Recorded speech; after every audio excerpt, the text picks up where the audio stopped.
Welcome to పొలిటెంట్ media. మావోయిస్టులకు సంబంధించి రోజుకో రకమైన ప్రకటన వస్తుంది. కాల్పుల విరమణ చేసినట్టుగా కొంతమంది ప్రకటిస్తే, లేదు కాల్పుల విరమణ మేము చేయనట్టుగా మరికొంతమంది ప్రకటిస్తున్నారు. మొత్తానికి మావోయిస్టులకు సంబంధించి అగ్రనాయకత్వంలోనే గందరగోళం ఉన్నట్టుగా కనిపిస్తుంది. దాని ఇంపాక్ట్ స్పష్టంగా కనిపిస్తుంది.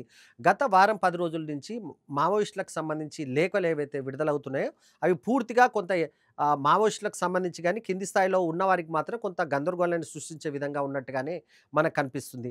ప్రధానంగా వివాదం ఏంటంటే, నక్సలైట్లకు సంబంధించి కేంద్ర ప్రభుత్వం ఒక టార్గెట్ పెట్టుకుంది.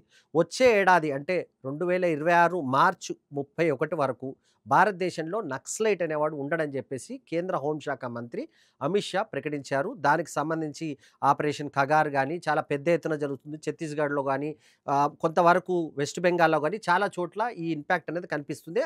డైరెక్ట్‌గా డెడ్‌లైన్ పెట్టారు అమిత్ షా. ఎట్టి పరిస్థితుల్లో మార్చి 31లోగా మావోయిస్టులు ఉండడానికి వీల్లేదు. ఆ రకంగానే ఆపరేషన్ చేస్తున్నాం అని చెప్పేసి ఆయన ప్రకటించారు. దీనికి సంబంధించి నక్సలైట్ సానుభూతి పరులు గాని, ప్రజాస్వామ్యవాదులు గాని ఒక వాదన తెరపైకి తీసుకొచ్చారు.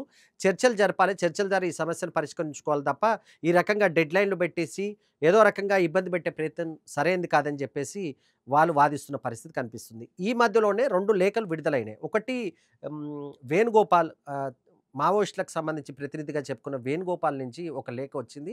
ఆ వేణుగోపాల్‌నే అభయ్ అని కూడా అంటారు. ఆయన వివిధ పేర్లుంటాయి. అభయ్ పేరు పైన, వేణుగోపాల్ పేరు పైన ఒక లేఖ విడుదలవుతుంది. దాంట్లో ఏం చేస్తారంటే, నక్సలైట్లు ఆయుధాలను విడిచిపెట్టాలి. ఇక చర్చలకు వెళ్ళాలి. ఆయుధాలతోని మనం ఏమీ చేయలేము అని చెప్పేసి వేణుగోపాల్ స్థాయిలో లేఖ రావడం అనేది సంచలనంగా మారుతుంది. చాలా కీలక వ్యక్తి.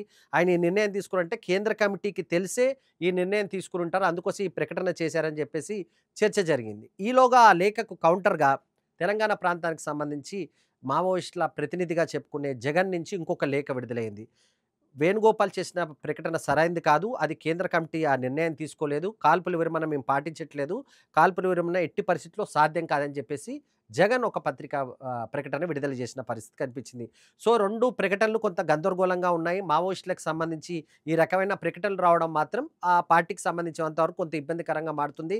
గందరగోళాన్ని సృష్టిస్తున్న పరిస్థితి కనిపిస్తుంది. అయితే నిజానికి వేణుగోపాల్ పేరు పైన వచ్చిన లేఖల పైన అనేక అనుమానాలు వ్యక్తమవుతున్నాయి మావోయిస్టులకు సంబంధించినంత వరకు. అసలు వేణుగోపాల్ ఎక్కడున్నారు?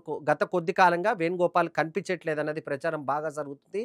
వేణుగోపాల్ ఒక విధంగా ప్రభుత్వం ఆధీనంలో ఉన్నారు. లేకపోతే భద్రతా దళాల చేతిలో ఆయనున్నాడు. అందుకోసమే అక్కడి నుంచి అలాంటి లేఖ వస్తుందన్నది కూడా ఒక ప్రచారం ఉంది గానీ, దానికి సంబంధించి అధికారికంగా ఎలాంటి ప్రకటన అయితే లేదు.